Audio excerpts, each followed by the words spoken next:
जी अस्सलाम वालेकुम dear students. आपको बड़ा आवाज़ आ रही है।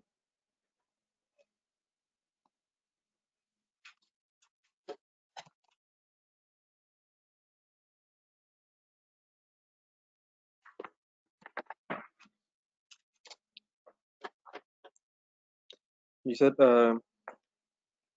सबसे पहले तो काइंडली ज़रा एक क्रिस्टल की तरफ आ जाए ज़रा।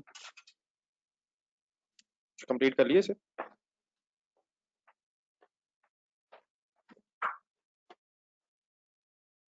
मतलब इसमें तो नहीं कोई ऐसी चीज़ जो डिस्कस करने वाली है।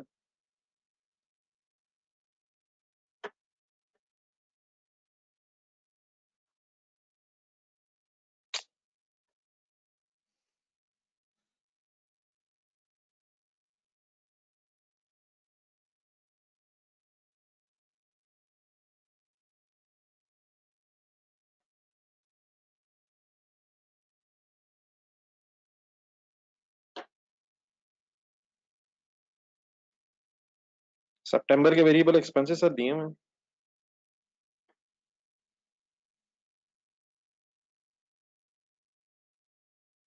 सितंबर के एक्सपेंसेस दिए हैं 40,000। इसका 35% फिक्स है, 65% वेरिएबल है।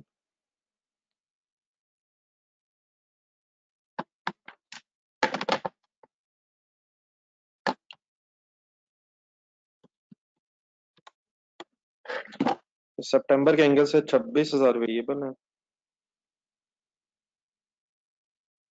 सेल्स के साथ इसने वेरी करना है। Divide by September sale multiplied by October sale. ठीक है सलाम सर।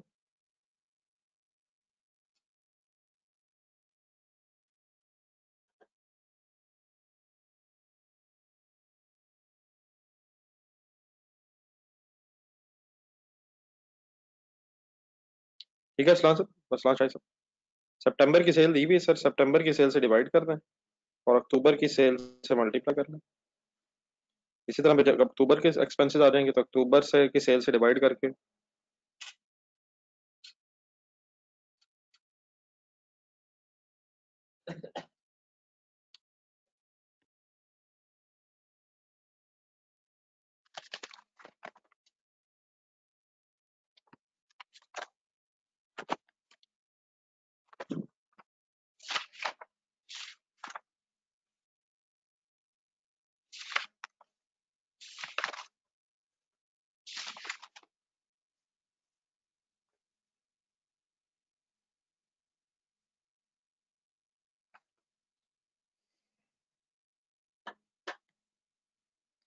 सितंबर की सेल है सर 650।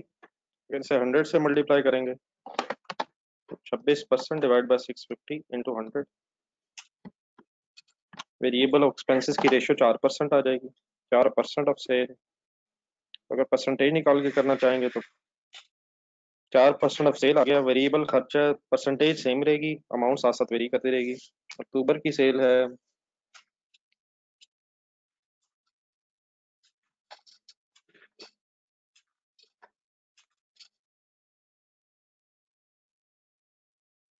अक्टूबर की टोटल सेल है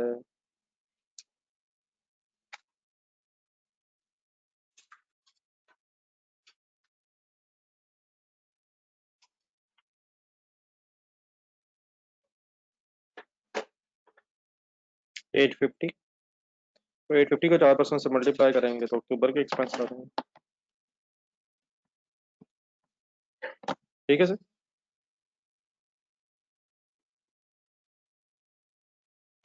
ठीक है सर। जी गुल रहे साहब, उसकी वजह यह है कि सेल्स टैक्स हमारी इनकम नहीं है, तो सेल को हम एक्सक्लूसिव रिकॉर्ड करेंगे सर। सेल्स टैक्स हमारा एक्सपेंस नहीं है, हमने बस कस्टमर से लेके गवर्नमेंट को पे करना। ठीक है गुल रहे साहब।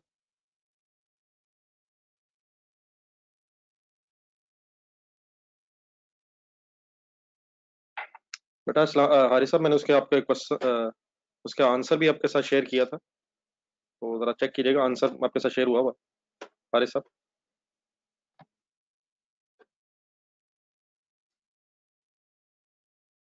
तो वो ज़रा काइंडली ग्रुप में ज़रा दोबारा भेज दें, दोबारा आ जाएगा।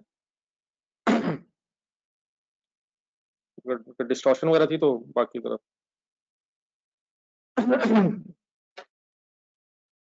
देन मेरी इस तरह की देगा। अब इस तरह की चीजें जो इस तरह के क्वेश्चंस हैं,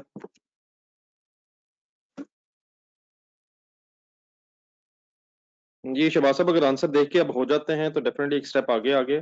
अब आप इस तरह कीजिएगा, मैं दो तीन सवाल बोलता हूँ, बल्कि एक एक दो दो करके कर लें। अभी ये जो नेक्स्ट वीक है इसमें अब अल्लाह का शुक्र है हमारे मेन मेन सारी जो बड़े बड़े टॉपिक्स है वो अल्लाह का शुक्र है किसी हद तक अब कंप्लीट हो गए हैं। बाकी अब छोटी छोटी बहसें साथ साथ मैं करता रहूंगा आपसे। लेकिन आज रिक्वेस्ट ये है कि एक ना एक और इस तरह के भी आसान आसान से कुछ क्वेश्चन दो तीन कर लीजिएगा। ये मैं इसी तरह आज आपसे डिस्कशन शेयर करूंगा तरह क्वेश्चन नंबर 6 की भी। तो इस तरह की चीजें मेरा ख्याल है कि मैं इस पर फर्दर टाइम अब ना लगाऊं, लेकिन आपने जरूर करना है, तो मैं इसकी डिस्कशन शेयर करूंगा आपके साथ क्वेश्चन नंबर 6 की। तो आज जरा इसे होमवर्क रख लें, एक आध दिन जरा लगा लें पहले, ये जरा बात कंप्लीट कर लें। आप लोग कुछ अपने अपनी तरफ से अगर कोई पिछला रह गया हुआ है तो उन क्वेश्चंस को भी फाइनल कर लें, तो उसके बाद फिर नए क्वेश्चंस की तरफ जाएंगे। मीनवाइल अगर भी फिलहाल देख के ही हो रहा है तो मेरा ख्याल है शबाज साहब ये अब मेरे नज़दीक पॉजिटिव साइन है कि कम से कम चीज़ें देख के समझ आना शुरू हो गई हैं। अब डेफिनेटली इसके बाद नेक्स्ट स्टेप अब यही होगा कि अब आप की ख्वाहिश ये होनी चाहिए कि 2 दिन बाद मैं जब क्वेश्चन मैं अभी पिछले ही दूंगा। देखें क्वेश्चन तो आप जितने मर्जी करते रहें, वो तो सोल्यूशन नहीं है। पहले जो हो गया है उसी को फाइनल करें, ताकि आप सोचने की अपने आप को आदत डाल सकें कि सोचना है कैसे। तो पहले आप उन्हीं सेम क्वेश्चंस को विदाउट आंसर आप कोशिश कीजिएगा 1-2 दिन, फिर उसके बाद को टेस्ट वगैरह की तरफ भी चलेंगे। ये टाइम वैल्यू ऑफ मनी और बजटिंग खास तौर पे फिर बीच में पिछले टॉपिक्स भी एक एक करके फाइनल करते रहेंगे। ठीक है, तो अभी मेरा ख्याल है इस टेंशन की जरूरत नहीं है। तो मीन वाइल मेरी तरफ से क्वेश्चन नंबर 6 5 के नीचे क्वेश्चन नंबर 6 अगर कोई पेज नंबर बता दो। जी मुजफ्फर साहब, अगर आपका वैसे ही हो जाए तो ठीक है, मतलब मैं तो डिस्कशन इसलिए शेयर कर रहा हूँ ताकि ऐसे हमारा फिर टाइम ना बाद में वेस्ट हो। अगर कोई इश्यूज रह जाएं तो काइंडली आप फाइनल करने की कोशिश कर लें, फिर भी ना रिजॉल्व हो तो मैं इसलिए आपके साथ डिस्कशन शेयर करूंगा कि टाइम ऐसे ही बाद में फिर वेस्ट ना हो। लेकिन अगर कोई इशू रह जाए ना रिजॉल्व हो तो वो ठीक है। तो पेज नंबर 169 मुझे बताया जा रहा है, तो क्वेश्चन नंबर 6 एक इसमें इनकम स्टेटमेंट बैलेंस शीट की बहस भी आएगी, तो अगर आप साथ साथ सुन के कर लेंगे तो मेरे ख्याल ये बातें सही तरह समझ आ जाएंगी। तो मीन वाइल इस तरह कीजिएगा, आज जरा हम एक कंपैरेटिवली अब आसान सी डिस्कशन स्टार्ट करते हैं। जस्ट एक मिनट मैं पेज नंबर आपको बता दूं, बस एक मिनट में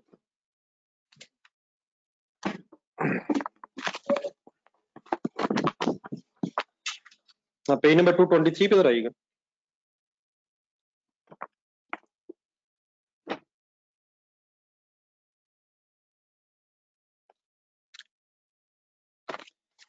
पेज 223।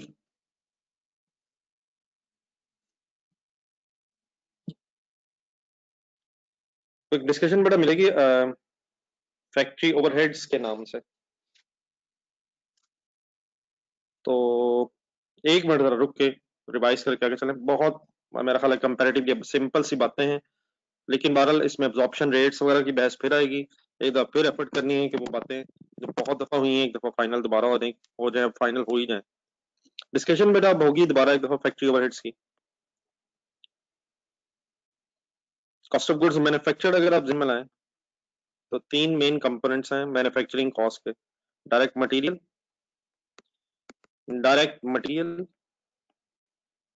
फिर डायरेक्ट लेबर। इन दोनों को ऐड अप करें तो आपने एक वर्ड सुना होगा, प्राइम कॉस्ट।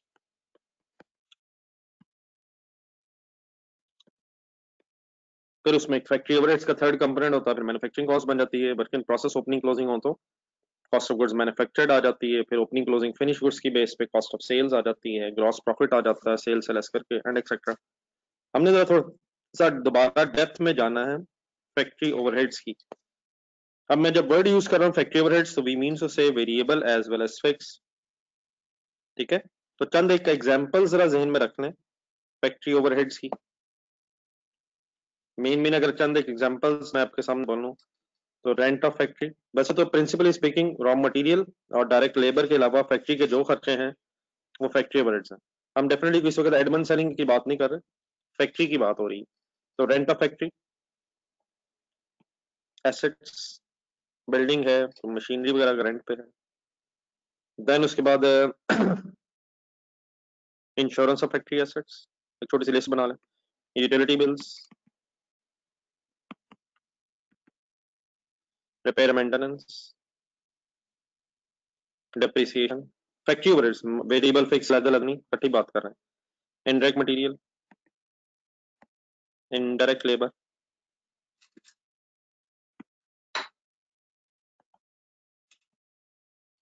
वगैरह वगैरह।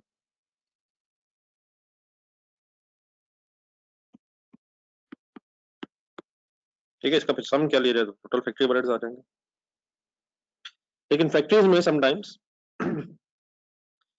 एक से ज्यादा डिपार्टमेंट्स होते हैं जिनमें प्रोडक्शन हो रही हो। मसलन for example, for sake of discussion कि अगर आप कुछ शर्ट्स की मैन्युफैक्चरिंग कर रहे हैं तो शायद एक डिपार्टमेंट पहले होगा जिसमें क्लॉथ कटिंग होगी, प्रोडक्शन डिपार्टमेंट्स, इसमें प्रोडक्शन हो रही है। कटिंग होने के बाद फिर स्टिचिंग, शर्ट्स को सिया जा रहा है, स्टिचिंग, यहाँ मशीनें लगी हुई, स्टिचिंग कंप्लीट होने के बाद सपोज एक कहीं पैकिंग वगैरह हो रही है, फिर पैकिंग के बाद फिर फिनिश गुड स्टोर रूम है। ठीक है, इसी से पहले फिर रॉ मटेरियल स्टोर रूम है।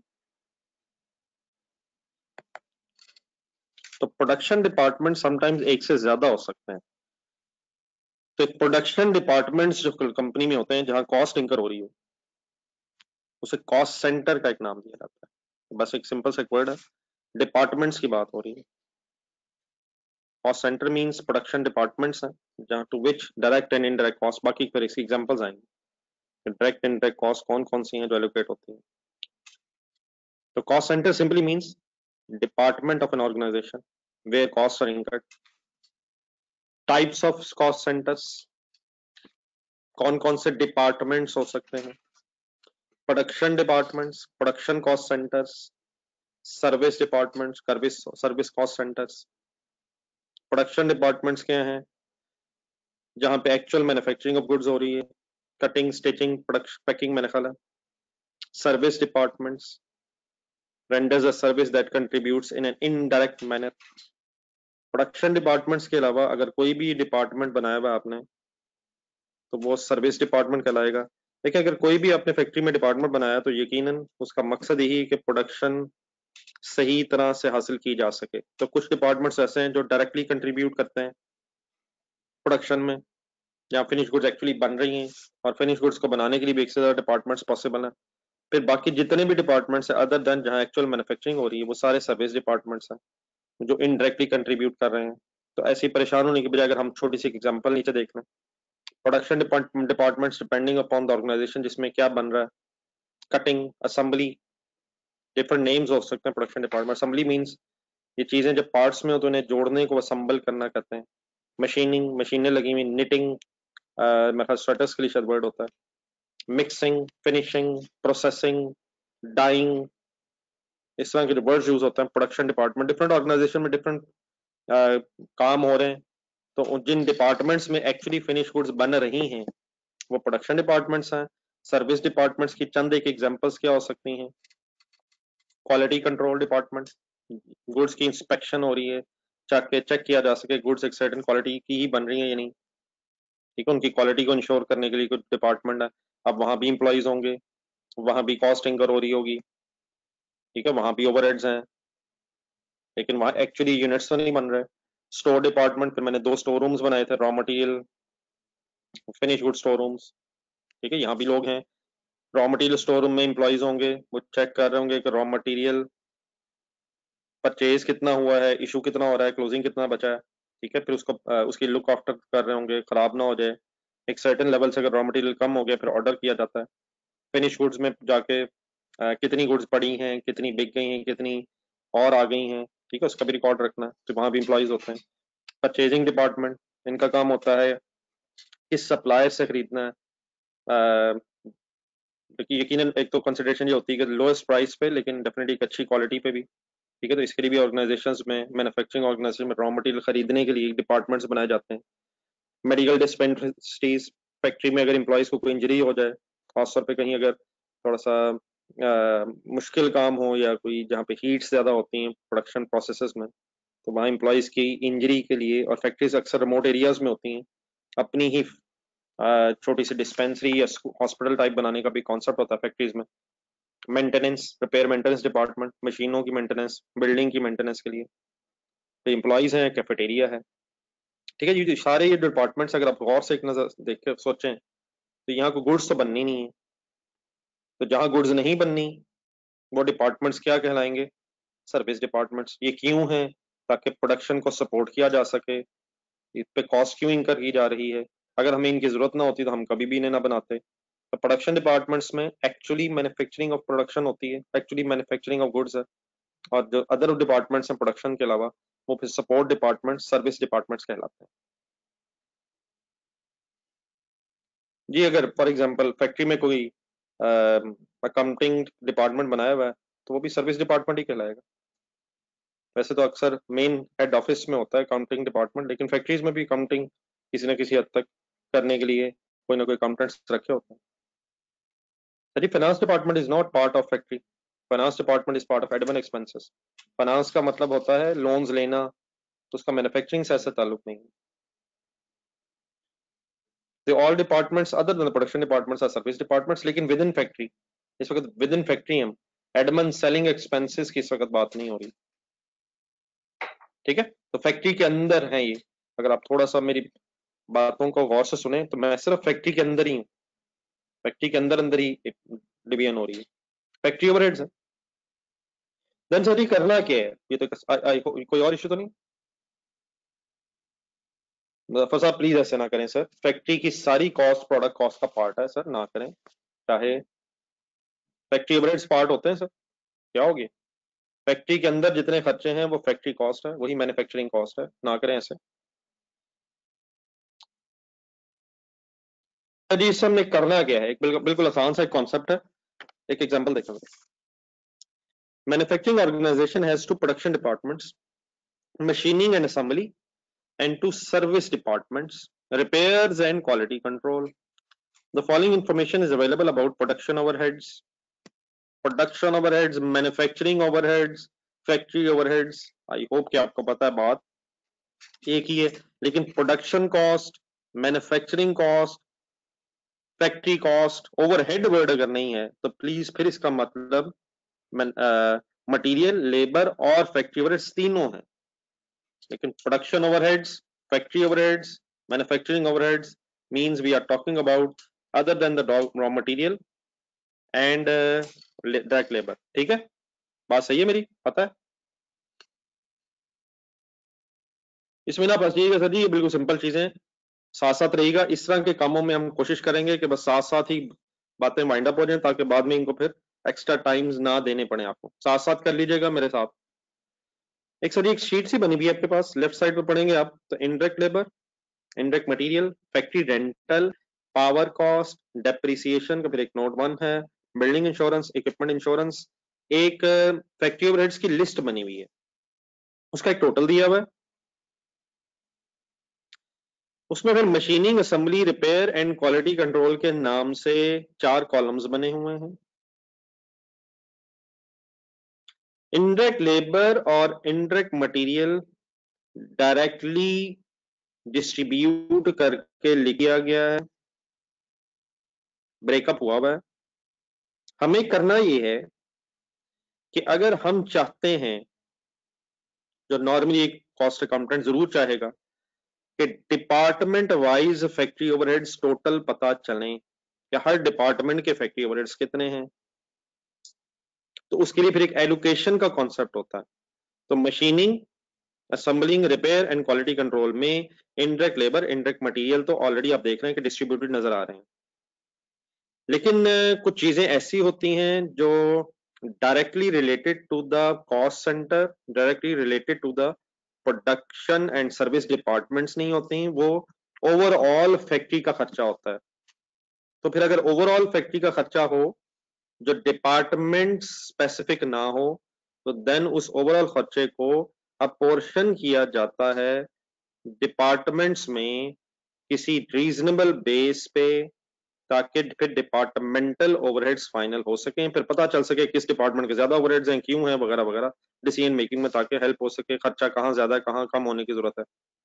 मसलन जरा लिस्ट पढ़े नंबर 3, फैक्ट्री रेंटल लिखा हुआ है।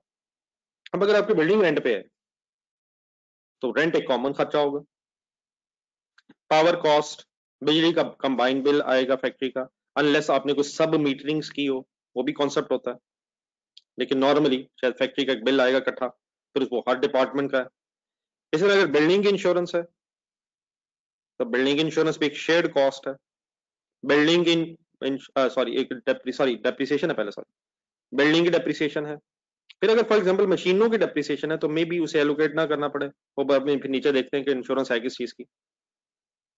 ठीक है, तो अगर तो आपको कोई ऐसी चीज बताई हुई हो जो डायरेक्टली रिलेटेड है वो एज इट इज आ जाएगी, और अगर कोई आपको शेयर्ड कॉस्ट दी हुई है तो उसको फिर हम अपोर्शन करेंगे। फिर बिल्डिंग इंश्योरेंस है, फिर इक्विपमेंट इंश्योरेंस है, तो जो figures directly related to the departments हैं, प्रोडक्शन एंड सर्विस डिपार्टमेंट्स, वो आपके सामने एलोकेटेड हैं, और जो फिगर्स एलोकेटेड नहीं है वो क्यों नहीं है वो नीचे पढ़ें, नोट पढ़ें। Depreciation is charge for use of, इसके लिए नोट 1 था। Items of plant and equipment such as machinery, ठीक है, और नीचे जरा फिर नीचे देखता हूँ। Indirect labour and indirect material costs have been allocated directly to these 4 cost centers, means 4 departments. The other overheads are shared between the cost centers, so cannot be allocated directly. लेकिन फिर कैसे किया जा सकता है, अदर इंफॉर्मेशन देखें। Cost of plant and equipment, floor area square metres में किस डिपार्टमेंट ने कितना कितना एरिया घिरा हुआ है, किलोवाट आवर्स मीन यूनिट्स हैं। अब जरा थोड़ी सी मेरी हेल्प करेंगे जरा, अगर इन्हें फैक्ट्री रेंटल को एलोकेट करना है, फैक्ट्री का रेंट, तो what should be the best base, बताएंगे कैसे कर देना चाहिए। फ्लोर एरिया स्पेस, एक लिस्ट बनाएंगे इंशाल्लाह अभी, जस्ट एक मिनट जी कर लेते हैं आगे।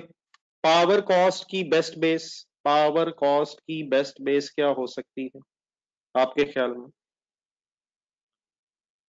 Units, kilowatt hours.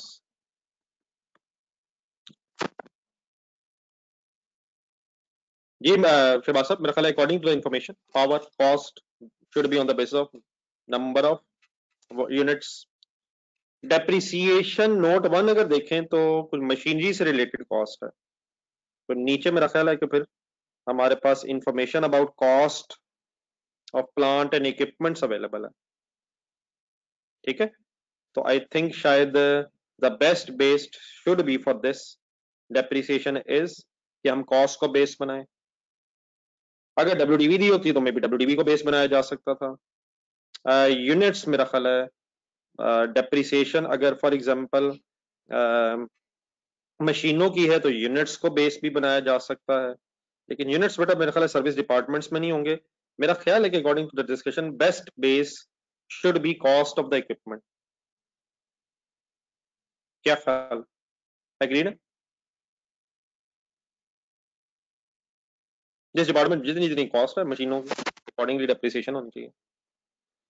देन मेरी उसके बाद बिल्डिंग इंश्योरेंस, आप बताएं।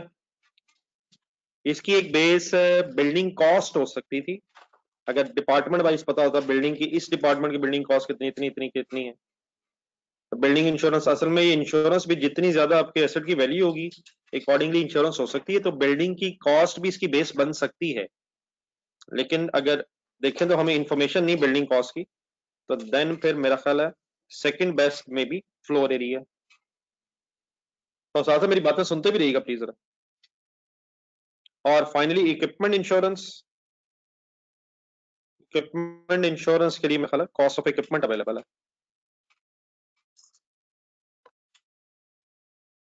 ये सारी इंश्योरेंस पूरी बिल्डिंग कंबाइन होगी इसीलिए तो एलोकेट करनी पड़ रही है। अगर हमें पता चल जाए कि बिल्डिंग की टोटल कॉस्ट में से इतनी इतनी कॉस्ट रिस्पेक्टिव डिपार्टमेंट्स की है, तो तैयब साहब शायद वो भी बेस हो सकती है, लेकिन अब एरिया की बेस पे भी हो सकता है। जी सर, अब आए एक छोटी सी वर्किंग लिख के काइंडली करनी है। अब जो हमने कहा है इसके लिए करें क्या? जरूर इस काम को भी सीरियस लेना है sir, you have no choice. बाकी सब अपनी जगह चीजें, अपनी तरफ से 100% एफर्ट होनी चाहिए, हर चीज अपनी तरफ से तैयार होनी चाहिए। करना है सर क्या है, एक शीट से बनानी है जिसमें दो दो दो फिगर्स लिखी हुई एज इट इज लिख देंगे, और जो नहीं लिखी हुई डिवाइड होके उन्हें खुद कर देंगे। करें।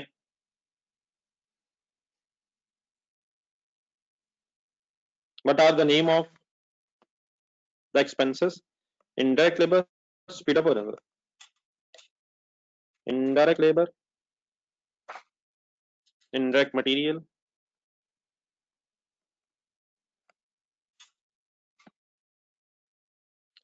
फैक्ट्री रेंटल,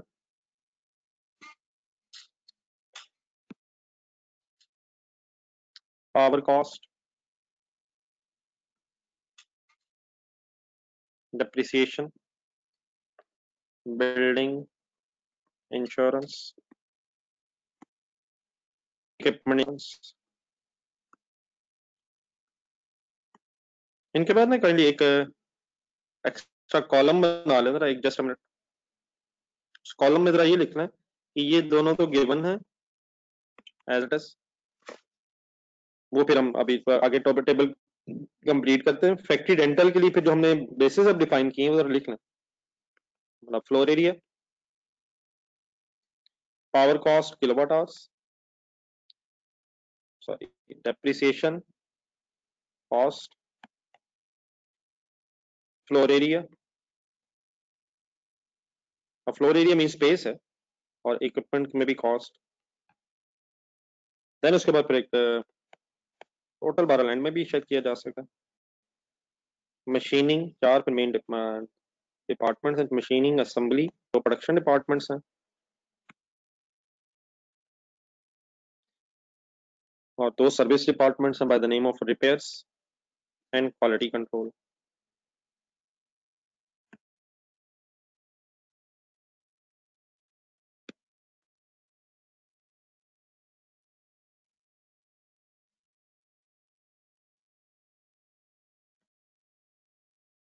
काइंडली जरा इकट्ठे हों, जरा एक छोटी सी मर्की में साथ ही रहेगा, बाद में फिर आप टेबल बना लेंगे। पहली दो फिगर्स लिखना है, ये तो गिवन है हमें।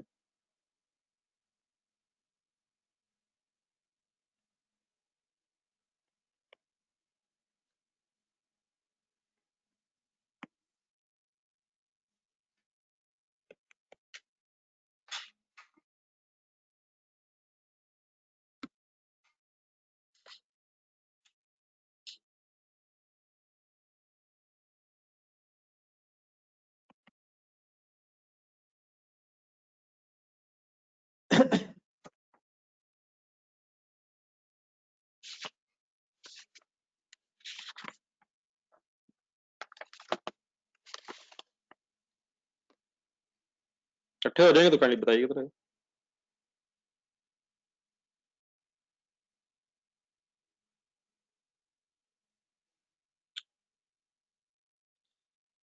बस एक बात सुन लें, मतलब वैसे तो आप लोगों को आइडिया है, बस एक मेरे से बात सुन लें, बाकी फिर आप बनाते रहिएगा। करें क्या, फैक्ट्री रेंटल है 14,400। अब अगर फ्लोर एरिया को बेस बनाना है तो सिंपली देखें जरा क्वेश्चन, 1800 स्क्वायर फीट टोटल है, तो मशीनिंग के लिए बेस कैसे बन जाएगी? कैलकुलेटर पे यकीन किया जा सकता है, क्या करें, 500 डिवाइड बाई 1800 करके प्रपोर्शन बन जाएगा। 500 डिवाइड बाई 1800 करें सॉल्व इनटू 14,400। समझ आ जाएगा क्या किया हमने? बात समझ आ जाएगी sir? 500 divide by 1800 into 14,400, answer आपके पास आ जाएगा 4,000। सही की हमने वर्किंग? अंडरस्टैंडेबल बात?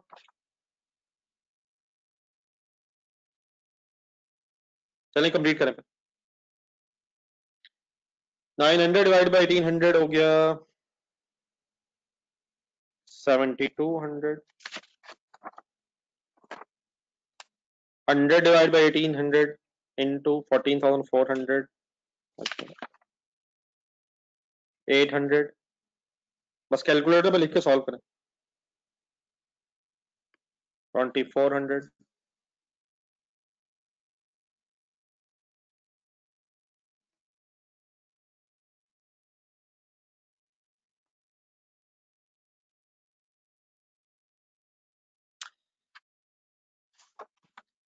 देन फिर पावर के लिए kilowatt hours are 600 divide by 800, तो टोटल कॉस्ट है इसकी 4800। तो 600 divide by 800, I think 3600। 100 by 600 I think 50 and 50 means 300 respective. मैं फिगर्स लिख रहा हूँ, कहीं अगर कहीं मेरी गलती है वो भी बता दीजिएगा, अगर आपको ना समझ आए तो पूछ लीजिएगा। देन फिर डेप्रिसिएशन के लिए अगर कॉस्ट बेस है 40/70,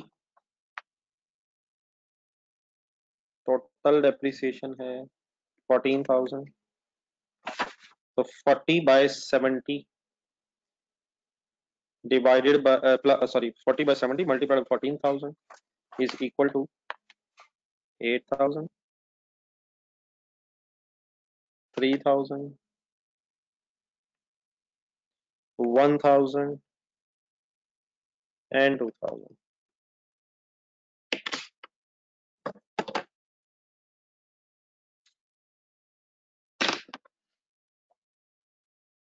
बिल्डिंग इंश्योरेंस 1800 टोटल है, 4200 इक्विपमेंट इंश्योरेंस। फ्लोर एरिया को अगर बेस बनाया जाए 500 डिवाइड बाई 1800 इंटू 1800, ये तो वही फिगर आ रही है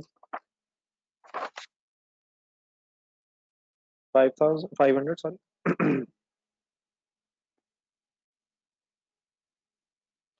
900, 100, 300। इक्विपमेंट के लिए cost is the base,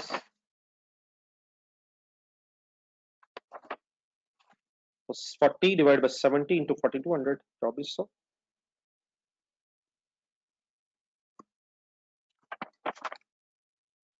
900, 300 and 600।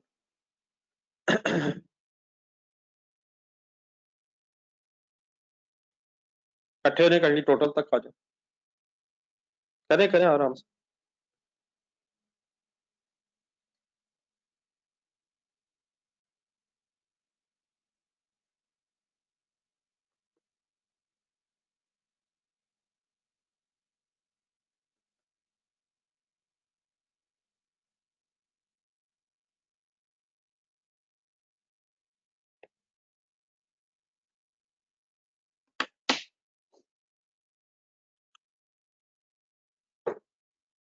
कोई तरीका अगर समझ ना आया तो वो जरूर बताइएगा।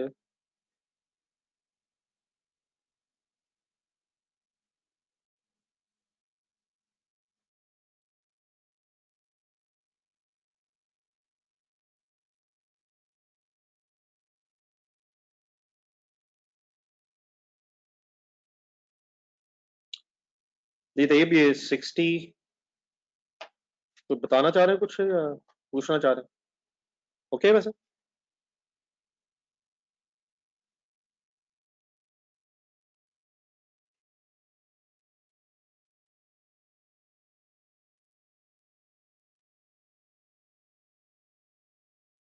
इकट्ठे हैं प्लीज, अगर बता दीजिएगा जैसे लिख लें। कोई लिख रहा है तो बता दे, डब्ल्यू लिख दें।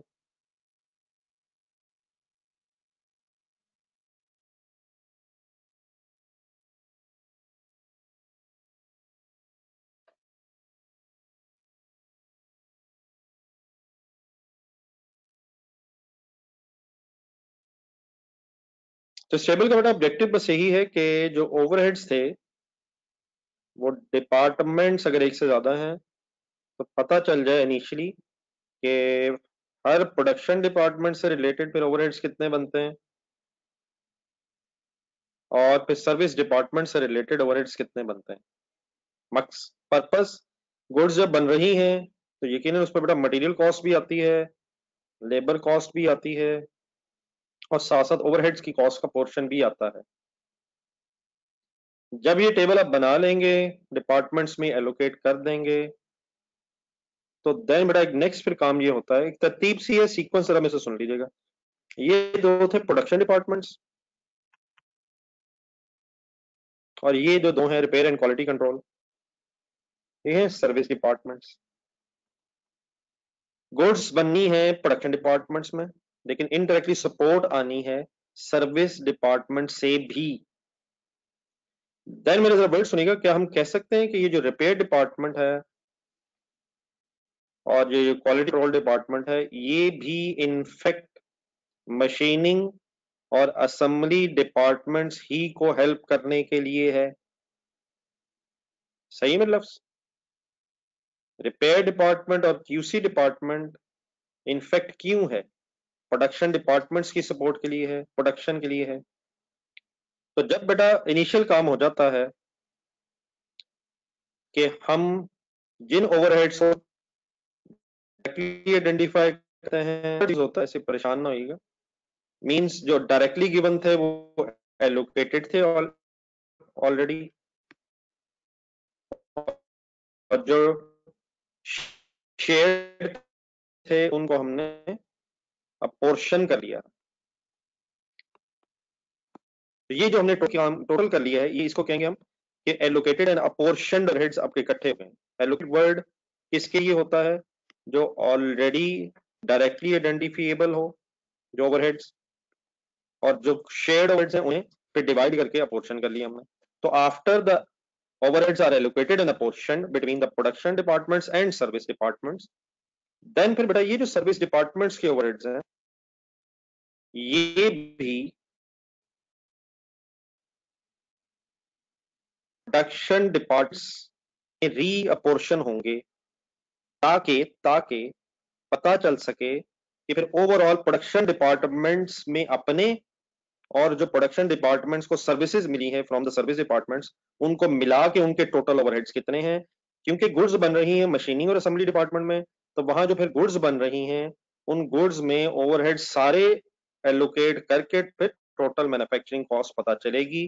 तो जब एलोकेशन और अपॉर्शनमेंट हो जाती है ओवरहेड्स की between production and service departments, तो फिर रीअपोर्शनमेंट अब हम डिस्कस करेंगे कि सर्विस डिपार्टमेंट्स के जो खर्चे हैं वो भी क्योंकि प्रोडक्शन डिपार्टमेंट्स की सपोर्ट में आए के लिए इनकर हुए हैं, तो उनको फिर प्रोडक्शन डिपार्टमेंट्स में कैसे ट्रांसफर किया जाता है, ताकि प्रोडक्शन डिपार्टमेंट्स के भी टोटल खर्चे आ जाएं, टोटल ओवरहेड्स आ जाए, और उनकी बेस पे फिर हम एक टोटल ओवरहेड्स का एब्जॉर्प्शन रेट, और अगर एक्चुअल वर्किंग हो रही है तो ओवरहेड्स का एक्चुअल रेट आइडेंटिफाई कर सकें, और फिर अगर कोई अंडर ओवर अप्लाइड की डिस्कशन है तो वो भी कर सकें। बात ठीक है मेरी, कुछ समझ आइए?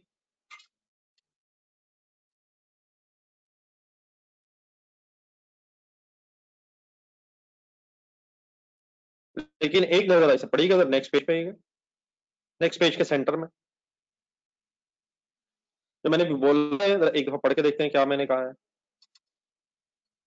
After the production overheads have been allocated and apportioned to the production and service departments, the cost of the service departments must then be apportioned to the production departments. The purpose of doing this is to calculate an absorption rate for each production department.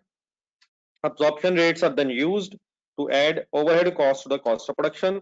कैसे, इंशाल्लाह भी शुरू करेंगे। करने क्या लगे हैं, पहला स्टेप क्या होता है, ओवरहेड्स को आप डिवाइड कर दें प्रोडक्शन एंड सर्विस डिपार्टमेंट्स में। जब ये काम हो जाए, एलोकेशन एंड अपोर्शनमेंट हो जाए, तो फिर सर्विस डिपार्टमेंट्स की कॉस्ट रीअपोर्शन हो जाएगी प्रोडक्शन डिपार्टमेंट में, और फिर उससे आगे क्या होगा लिखा हुआ, लेकिन करके ही देखते हैं। क्लियर है पारल, करने क्या लगे हैं, ये कुछ समझ आ गया?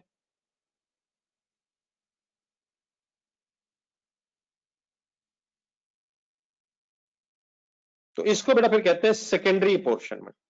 एक लफ्ज आ गया सेकेंडरी अपोर्शनमेंट का मतलब apportionment of service department cost to the production departments.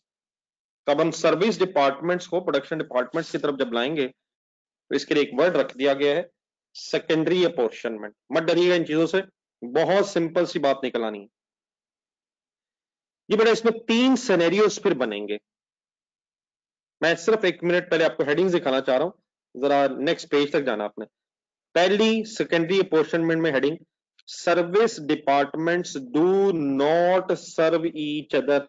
मतलब हमने अभी जो काम किया है इसका मतलब क्या बना कि सर्विस डिपार्टमेंट्स प्रोडक्शन डिपार्टमेंट्स को तो सपोर्ट कर रहे हैं, लेकिन रिपेयर डिपार्टमेंट का कोई काम क्वालिटी कंट्रोल के लिए नहीं है, और क्वालिटी कंट्रोल का कोई काम रिपेयर्स के लिए नहीं है। ये फर्स्ट सिनेरियो है। पढ़ेंगे दोबारा, क्या लिखे वर्ड्स।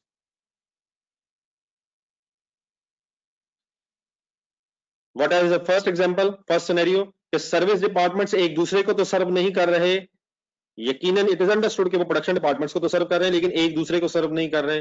लेकिन क्या ये पॉसिबल है कि एक दूसरे को भी सर्व कर रहे हो in addition to the production departments? Yes, ये भी पॉसिबल है। लेकिन फिर एक और सिनेरियो क्या बन जाएगा, only one service department serve other service department. मसलन उसी एग्जांपल में रिपेयर डिपार्टमेंट में कुछ ना कुछ रिपेयर क्वालिटी कंट्रोल डिपार्टमेंट की तो होती है, लेकिन क्वालिटी कंट्रोल डिपार्टमेंट में रिपेयर्स डिपार्टमेंट की ऑब्वियसली शायद कोई काम नहीं होता है। तो एक सर्विस डिपार्टमेंट को तो दूसरे को सर्व कर रहा है, लेकिन दूसरा सर्विस डिपार्टमेंट पहले वाले को सर्व अगर नहीं कर रहा, तो एक सिनेरियो ये भी हो सकता है। और लास्ट पॉसिबिलिटी क्या हो सकती है, सी सिनेरियो ढूंढिएगा कहीं आगे पीछे जरा बुक में, नेक्स्ट पेजेस पे। बोथ सर्विस डिपार्टमेंट सर्व ईच अदर एज वेल, मतलब सर्विस डिपार्टमेंट प्रोडक्शन डिपार्टमेंट्स को तो सपोर्ट कर ही रहे हैं, लेकिन एक पॉसिबिलिटी फिर ये भी हो सकती है कि रिपेयर डिपार्टमेंट, शायद उस एग्जांपल में नहीं, लेकिन अगर फर्स्ट करें कोई कैंटीन है, कैंटीन, उस कैंटीन में रिपेयर डिपार्टमेंट के एम्प्लॉइज भी आते हैं, और रिपेयर वाले कैंटीन डिपार्टमेंट की भी रिपेयर करनी पड़े तो करते हैं। तो both service departments are serving each other as well as production departments. B क्या है, only one service department serving the other service department in addition to the production departments. दोनों प्रोडक्शन डिपार्टमेंट्स को सर्व कर रहे हैं, लेकिन सिर्फ एक सर्विस डिपार्टमेंट दूसरे को सर्व कर रहा है, दूसरा नहीं कर रहा। और एक फर्स्ट एग्जांपल क्या हो सकती है, फर्स्ट सिनेरियो क्या हो सकता है कि service departments are not serving each other, they are only serving the production departments. मेरी कोई हेडिंग की सेंस समझ आ गई है पहली? वापस आ जाए फर्स्ट सिनेरियो पे।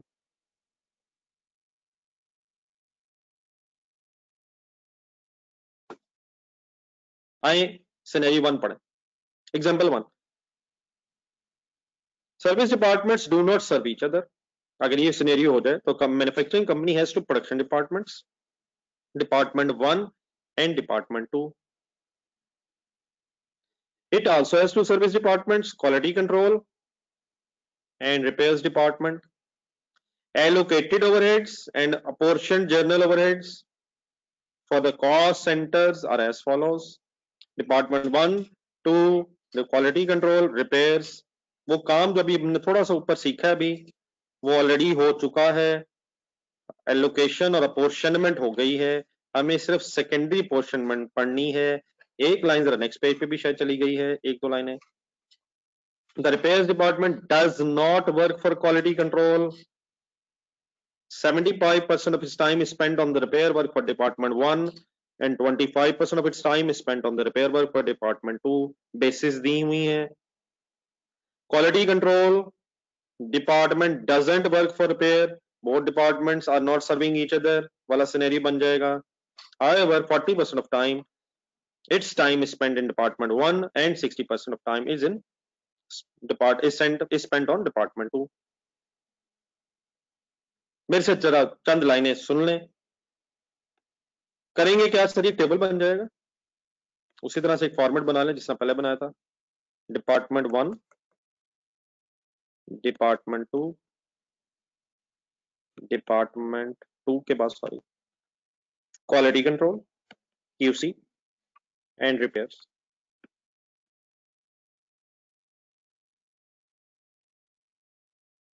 गिवन ओवरहेड्स आर, जो लोकेटेड अपोर्शन है 1 लाख, 2 लाख, 150, 220। इनका सम अगर आप करेंगे, कर लें जरा, 3 lakh, 4,50,000 to 20,000. I think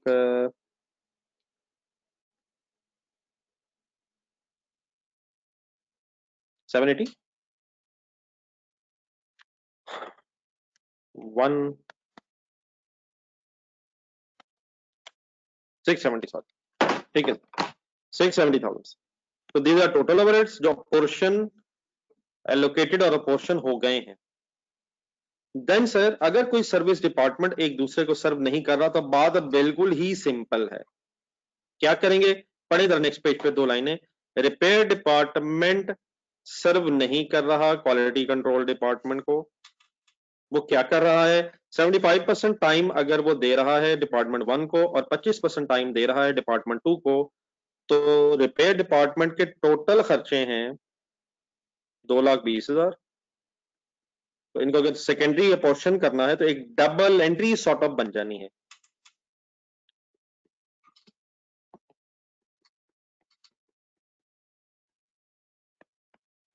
कैसे? Department 1 and 2 debit 75% and 25% and repairs department credit. मतलब वहां का खर्चा ट्रांसफर हो जाएगा कितना कितना जितने जितने परसेंट वो काम कर रहा है.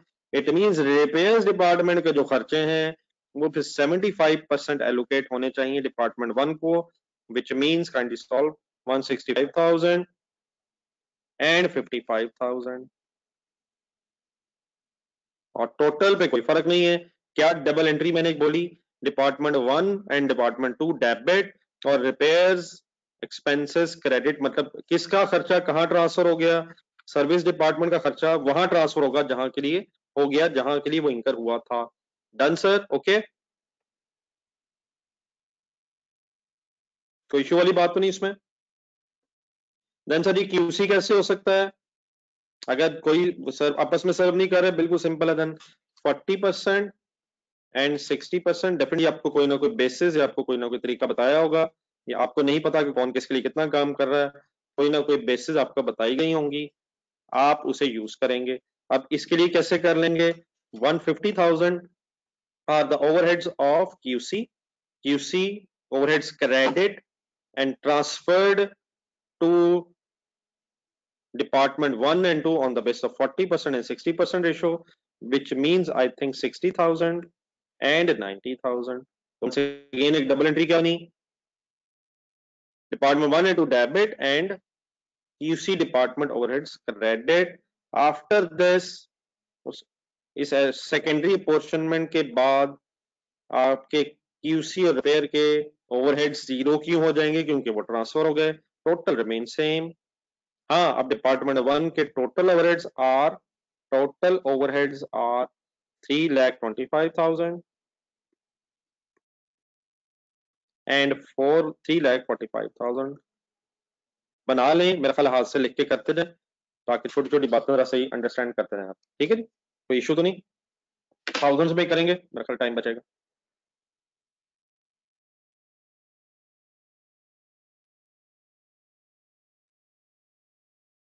तो अगर both service departments are not serving each other, then बेटा बिल्कुल सिंपल सी गेम रह जाएगी.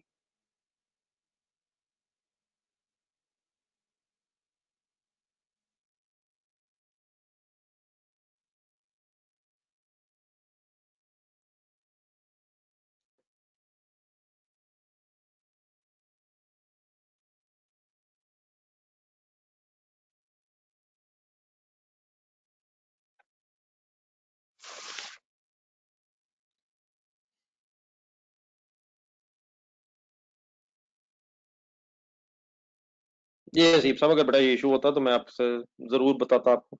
अगर सर्विस डिपार्टमेंट्स एक दूसरे को सर्व नहीं कर रहे तो फिर कोई इशू नहीं है, जिसको मर्जी करें. जी डन सर, कोई दिख तो नहीं रहा आप?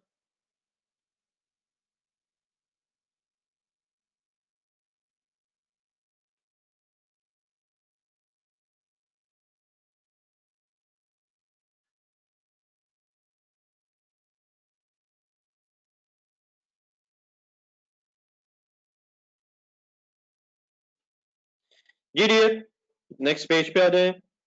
ऐसा ऐसे जरा बात आगे बढ़ाते जाएं। Only one service department serve the other service department, मतलब एक सर्विस डिपार्टमेंट को, एक the service department production departments के साथ साथ दूसरे को भी सपोर्ट कर रहा है, दूसरे सर्विस डिपार्टमेंट को भी। लेकिन जो दूसरा सर्विस डिपार्टमेंट है वो प्रोडक्शन डिपार्टमेंट्स को तो सर्व कर रहा है, लेकिन पहले वाले सर्विस डिपार्टमेंट को अगर सर्व नहीं कर रहा तो आप क्या करें? ऊपर पढ़ने से पहले जरा एक छोटी सी एग्जांपल देखें। A manufacturing company has two production departments, department 1 and 2. It also has service departments, factory canteen and repairs department. Allocated and apportioned overheads are given. The repair department doesn't work for canteen. और उसका percentage बताई हुई है department 1 और 2 में। There are 10 employees in the department 1, 20 in the department 2 and 20 employees in the repairs department. Canteen costs are to be apportioned on the basis of number of employees in each department. क्या canteen is serving repairs department as well?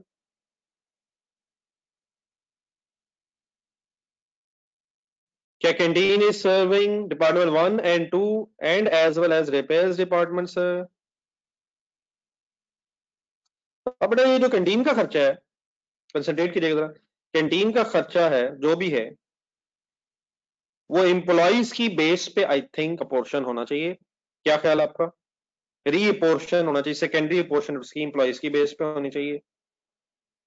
जितने employees हैं जो canteen में आ रहे हैं उसके हिसाब से है।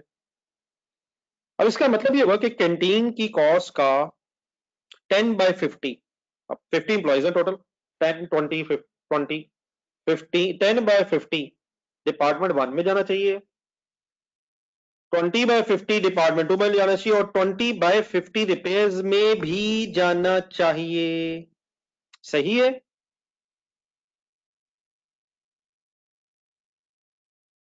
अब इस केस में जरा इशू समझ लीजिएगा, बाद में आप आराम से खुद से नोट कीजिएगा।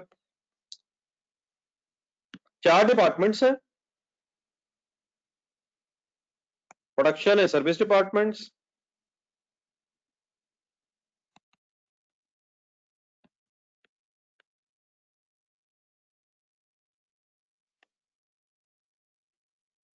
Canteen and repairs.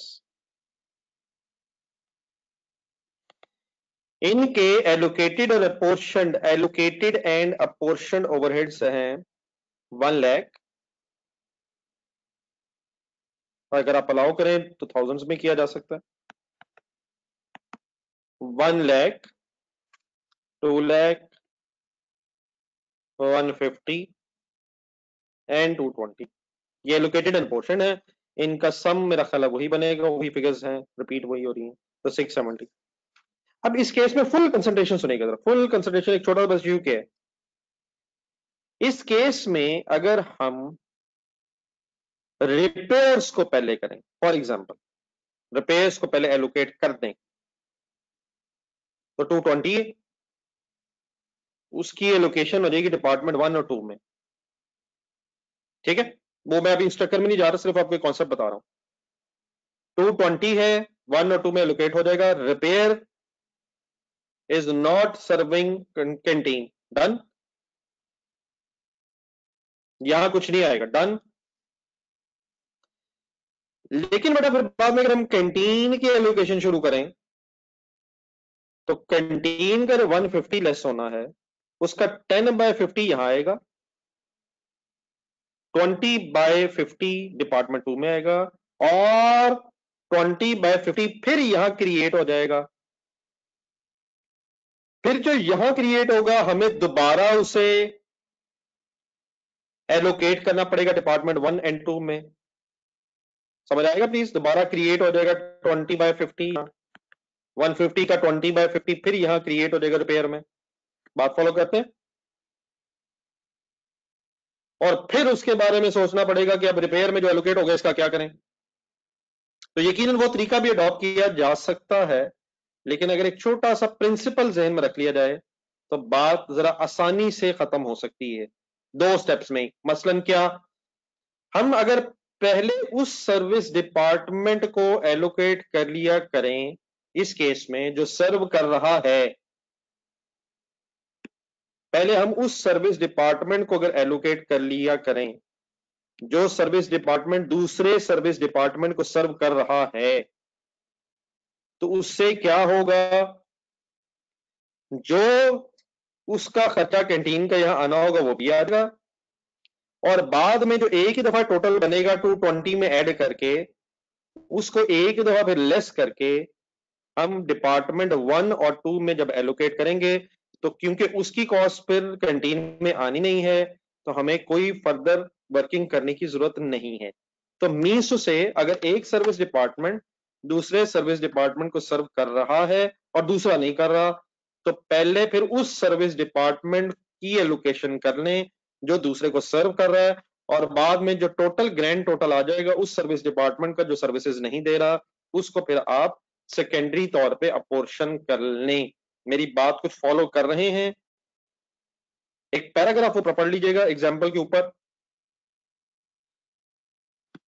First apportion, example number 2 के ऊपर, the cost of the service department which serve the other service department and then the new total for the second service department is apportioned। अगर कोई service department एक दूसरे को सर्व नहीं कर रहा, फिर कोई इशू नहीं, जिसको मर्जी पहले करें। लेकिन अगर एक कर रहा है दूसरा नहीं कर रहा, तो पहले फिर किसको एलोकेट कर लें, किसको सेकेंडरी अपोर्शन कर लें? जो सर्व कर रहा है, और बाद में फिर उसको कर लें जो सर्व नहीं कर रहा है। तो बात 2 स्टेप्स में ही खत्म हो सकती है। क्लियर है? लिख के कर लें आप, वर्ड्स में इश्यू तो नहीं है, तो मेरे फिगर बोलने में समझने में कोई इश्यू तो नहीं है। बनाए टेबल, शुरू करते हैं, अप्लाई करें।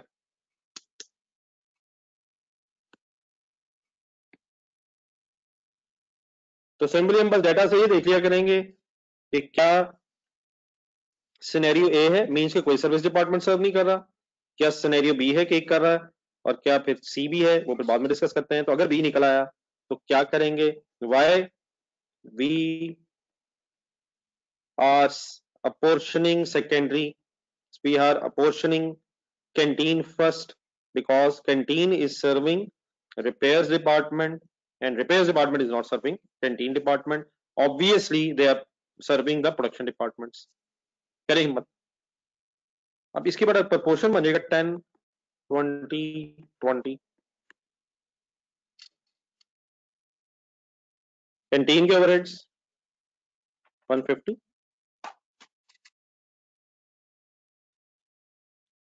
10/50,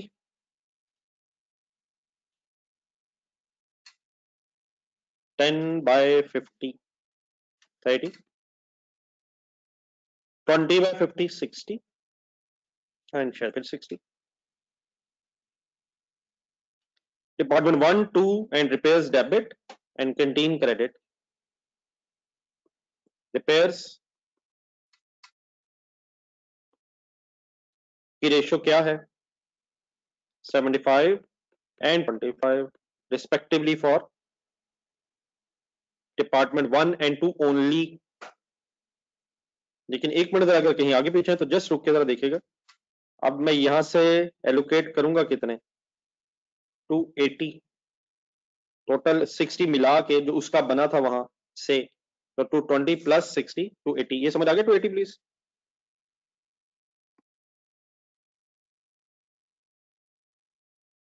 टू 280 में इश्यू तो नहीं है? चलो वाइंड अप कर दो। 210 department 1 department 2 and repairs credit.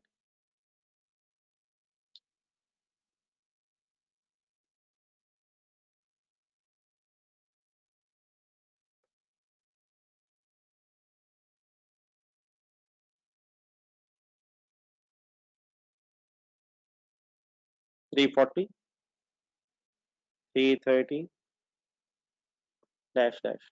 The purpose is, इसका मकसद ये है कि जो सारे खर्चे हैं ओवरहेड्स के एंगल से, वो डिपार्टमेंट्स में, उन डिपार्टमेंट्स में आ जाएं जिनमें प्रोडक्शन हो रही है। मटेरियल लेबर तो यही होंगे, डायरेक्ट मटेरियल, डायरेक्ट लेबर। लेकिन जो ओवरहेड्स सर्विस डिपार्टमेंट्स के हैं वो भी फिर किसी रीजनेबल बेसिस पे अगर डिपार्टमेंट्स में आ जाए, प्रोडक्शन डिपार्टमेंट्स में, तो आप फिर total cost of production find out करने की पोजीशन में आ जाएंगे, मटेरियल, लेबर एंड ओवरहेड्स इकट्ठा करके। Done sir?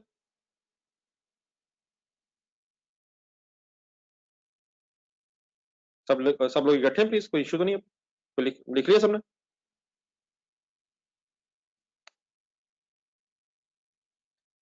Then my dear, इससे कि देखिए जरा नेक्स्ट पेज पे एक छोटा सा प्रैक्टिस क्वेश्चन नजर आएगा आपको, और अल्हम्दुलिल्लाह आंसर नजर नहीं आ रहा। यू हैव 2 मिनट्स 3 मिनट्स, पढ़ के जरा वाइंड अप करेंगे, ध्यान से जरा देख के डाटा पढ़ के मुझे बस ये बता दें कि पहले आप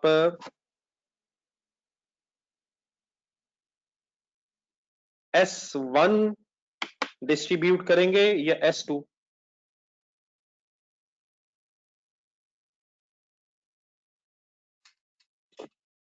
अब्दुल्ला जाने दे यार, जाने दे यार, प्लीज प्लीज बेटा, S1 नहीं ना करें, वो पढ़ा आपने सही नहीं है, आपने सही नहीं पढ़ा। S1 के ओवरहेड्स हैं, वो ये लिखा हुआ है, S1 is serving 40-60 and S2 is serving 50-25 and 25। तो S2 is serving S1 and S1 is not serving S2। ठीक है, तो S2 पहले करेंगे, वाइंड अप करें।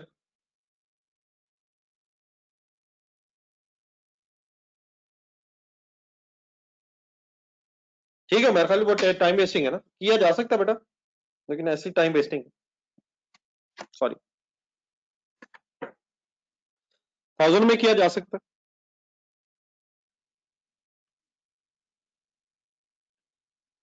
P1 P2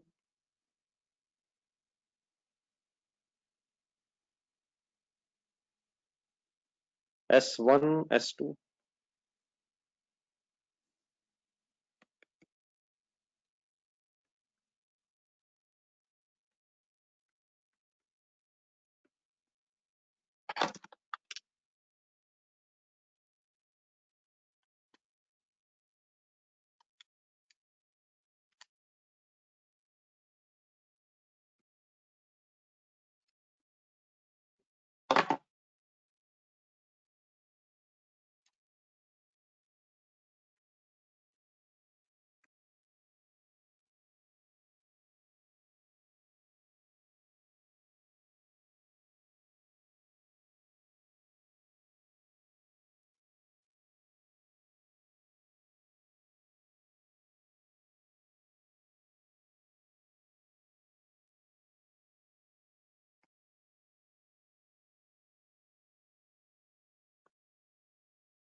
ये जस्ट एक मिनट जरा, मेरा फिगर्स आप देख लीजिएगा, अगर मैं कोई गलत लिख रहा हूँ कहीं तो बता दीजिएगा।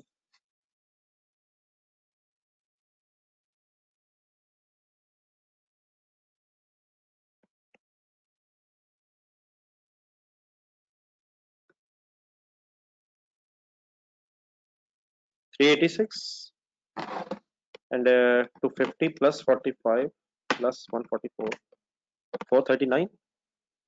ठीक है सर, फिगर्स सिर्फ ये बता दें। ओके, ये फिगर्स ठीक है।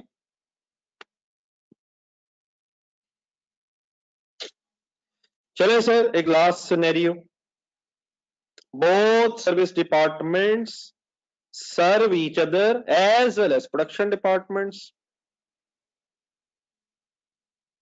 A situation may arise, first sentence पढ़ेगा, a situation may arise where both service department do work for other service departments as well as production departments, दोनों एक दूसरे को भी और प्रोडक्शन डिपार्टमेंट्स को भी। अब इसके नीचे बड़ा बड़ा कुछ लिखा हुआ है, कोई इश्यू वाली बात नहीं, इंशाल्लाह बड़े आराम से हमें समझ आ जाएगा। आप एक एग्जांपल को 3 को जरा बेस बनाएं, A manufacturing company has two production department, machining and assembly, and two service departments, repairs and quality control. The following information is available. Allocated and portion overheads.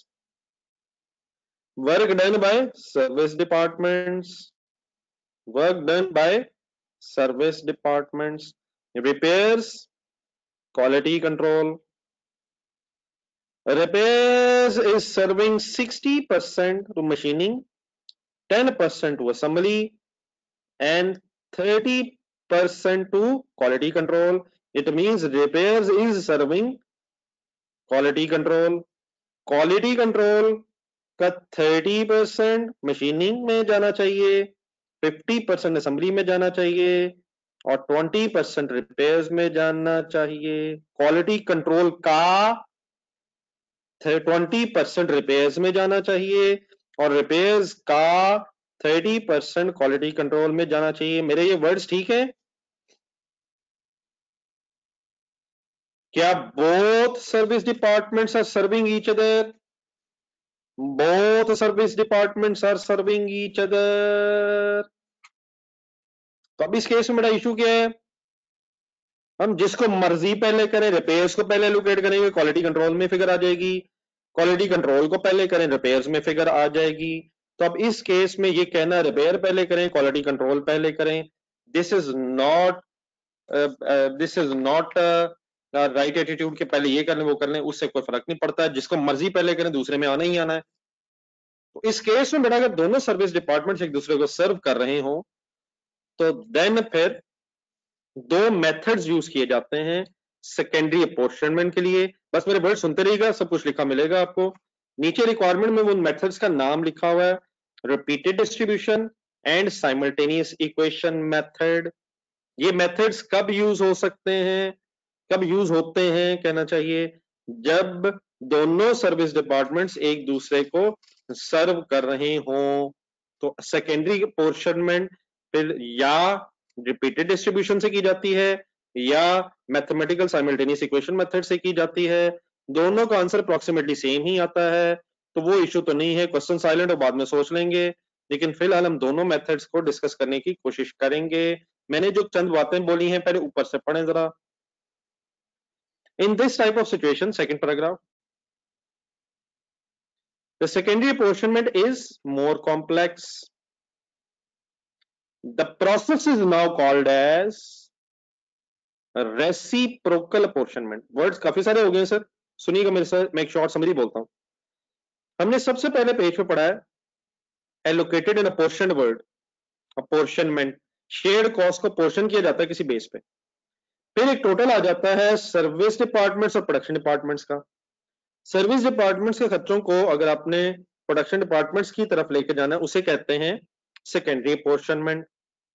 Secondary apportionment में कोई खास issue नहीं है अगर scenario ए या B है, लेकिन अगर दोनों सर्विस डिपार्टमेंट्स एक दूसरे को सर्व कर रहे हो तो थोड़ा सा इशू है, वो भी उतना मुश्किल नहीं है. लेकिन उस केस में सेकेंडरी अपोर्शनमेंट को फिर रेसिप्रोकल अपोर्शनमेंट का नाम दिया जाता है. और उस रेसिप्रोकल अपोर्शनमेंट के फिर दो वेज हैं.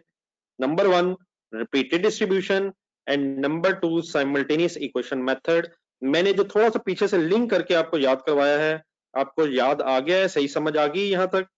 जो वर्ड्स नहीं आ रहे हैं इनका सेंस समझ आ रही है?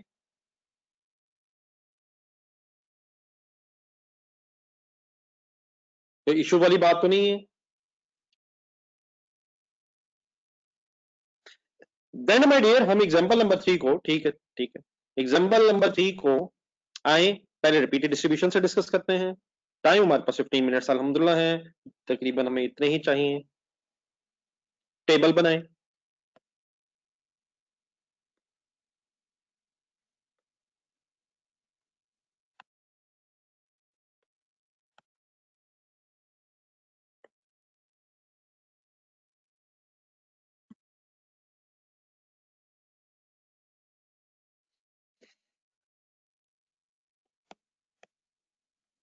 जो गिवन फिगर्स है उन्हें काइंडली लिखिएगा.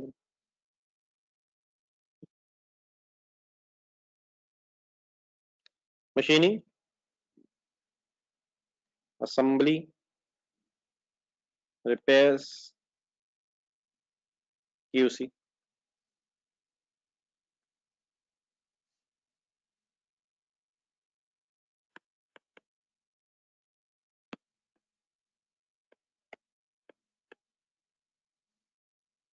मशीनिंग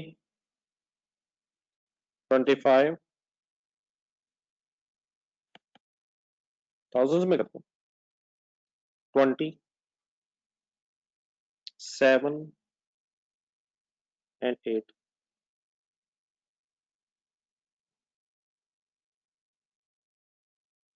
बल्कि आपने जरा थाउजेंड्स में ही फंसना है ऐसे राउंडिंग ऑफ पे। एक मिनट जरा, एक अब लेकिन थाउजेंड्स में करना चाहिए था। पूरी जरा फिगर्स लिखें, अल्लाह करे कि हम मटीरियलिटी और इमटीरियलिटी को भी जरा बीच में कंसिडर कर लें। लेकिन बहरहाल एक कॉन्सेप्ट समझते हुए मैं जरा वो रिस्क नहीं लेना चाह रहा कि आपने कहना है कि वो 1000 में है। पूरा पूरा लिखना जरा काइंडली, मेन चीज पर फोकस करना है इस वक्त। इसका सम बन जाएगा 60। अब बेटा रिपीटेड डिस्ट्रीब्यूशन मेथड का कॉन्सेप्ट जरा में से 2 लाइनें सुन के फाइनल कीजिएगा।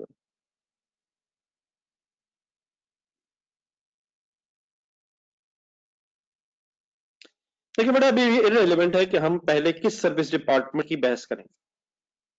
अब पहले दिया हुआ रिपेयर, इसलिए मैं पहले लिख रहा हूं रिपेयर। रिपेयर की परसेंटेजेस क्या है, रिपेयर ने किस परसेंटेज में एलोकेट होना है, बस ये आपने काइंडली 2 स्टेप्स में साथ देख लें, बाकी फिर बात आप आराम से अंडरस्टैंड कर लेंगे। 60 10 एंड 30। रिपेयर का अपना खर्चा है 7000। टोटल पे फर्क नहीं पड़ना, उसने सिर्फ एक डिपार्टमेंट से दूसरे डिपार्टमेंट में जाना है। 4200 सॉल्व कीजिएगा, 700 एंड 2100 डन। पहले मुझे सिर्फ बता दिएगा, बाद में आप लिखिएगा, बल्कि खुद बनाइएगा टेबल। डन है। क्यूसी डिपार्टमेंट, अब ऑब्वियसली इस वक्त अगर आप गौर से देखें तो 7000 खत्म हो गए, क्यूसी में आ जाए। क्यूसी डिपार्टमेंट की परसेंटेज क्या है, 30 50 एंड 20। क्यूसी के ओवरहेड्स हो कितने गए हैं, 8000 जमा 2100, 10100 डन, 10100 डन। समझ आ गया।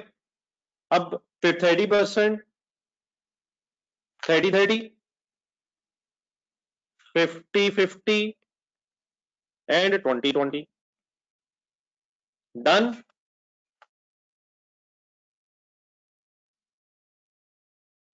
अब फिर इशू क्या बन गया, पता है कोई इशू बना है क्या, कुछ करना पड़ेगा, बात खत्म हो गई है, कुछ करना है अभी। अब 20 का इशू हो गया, तो 20 किसके हैं, फिर रिपेयर के। 60 10 30 60 10 30 क्या करूं, 20 अब जीरो होना है।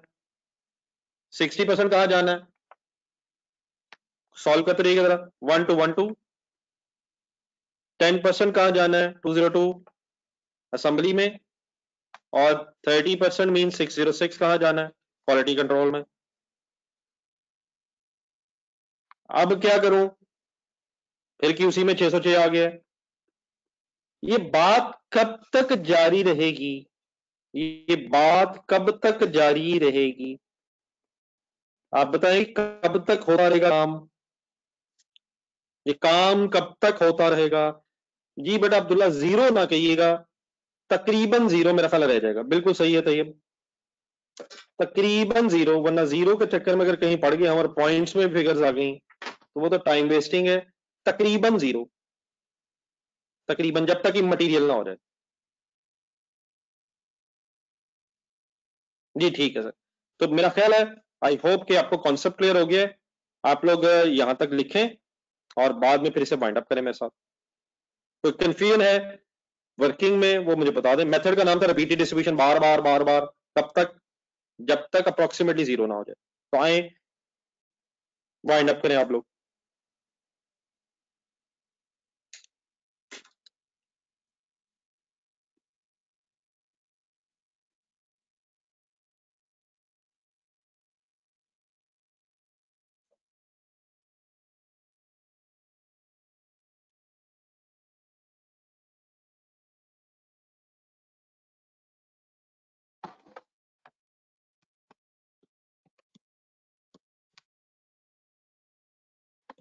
Ignore definitely points.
सही राउंड ऑफ कीजिएगा, मेरे ख्याल रुपीज में अगर राउंड ऑफ कर रहे हैं तो समरीज गायब है।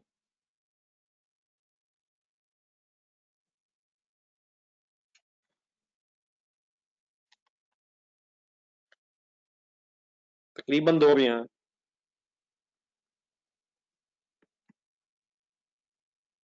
अगर आप सही राउंड ऑफ करेंगे तो ऑटोमेटिकली मेरा ख्याल बात खत्म हो जाएगी।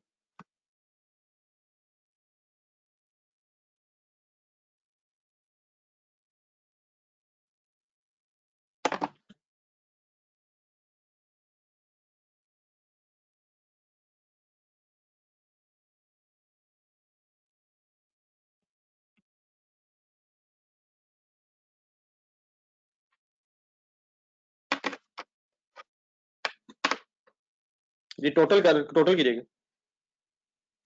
टोटल तक आए। आए आराम आराम से वर्किंग कर। तकरीबन 33,713 सॉल्व कीजिएगा।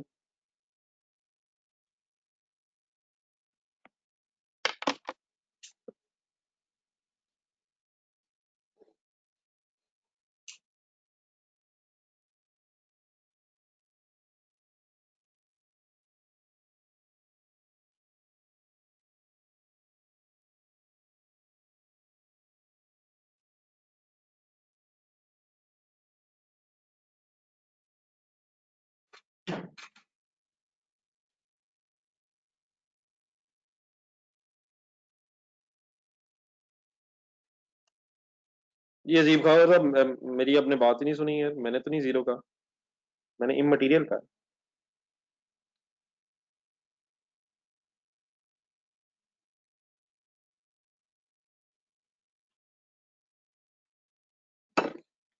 अब्दुल अहद अभी तक नजर आया? ये कीजिएगा कॉल। ये डन डन है सर।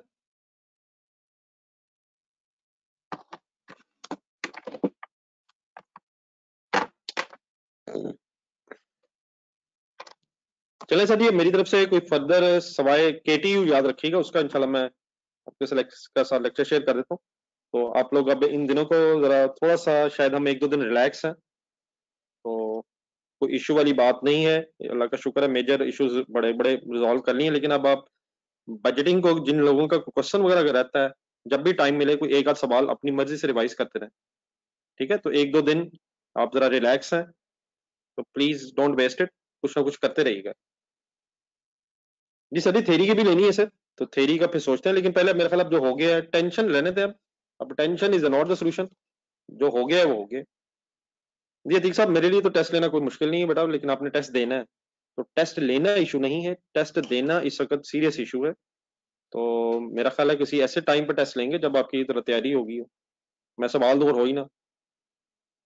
तो इस वक्त मेरा ख्याल है this is not the right time कि ऐसे ही मैं आपको टेस्ट देके परेशान करूँ। पहले कर तो लें, बाकी वो इशू मेरे लिए नहीं है, आप जब कहेंगे। आप अपनी रिवीजन रखें।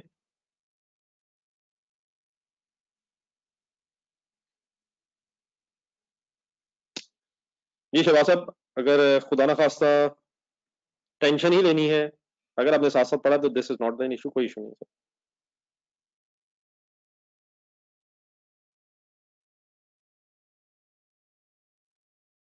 मेरा नहीं ख्याल फैसल, हमारी बात हुई थी एक दो पहले। मेरा नहीं ख्याल आपको ऑनलाइन पेपर की तरफ जाना चाहिए। मेरा ख्याल हमारी बात हुई थी कि इस चक्कर में ना पड़िएगा, लेकिन मुझे लग रहा है कि आप लोगों ने अब शायद ऑप्ट कर लिया हुआ है। तो वो फिर मैं एंड में ही बता सकूंगा। इस वक्त मैंने खुद से फिर वो देखना है कि उसमें क्या क्या इश्यूज हैं। मेरा इस वक्त इमीडिएटली मेरे जहन में भी नहीं है। तो अगर सिचुएशन बन गई तो अल्लाह माफ करे। मेरा ख्याल है कोई ऐसी बात तो है नहीं कि फिर हम टाइम नहीं निकाल सकेंगे। तो ये कोई आखिरी जिंदगी का दिन तो है नहीं। अगर सिचुएशन बन जाएगी तो देख लेंगे। लेकिन क्या बन गई है? क्या आज ही अगर ना हमें पता चला तो? अल्लाह हाफिज़।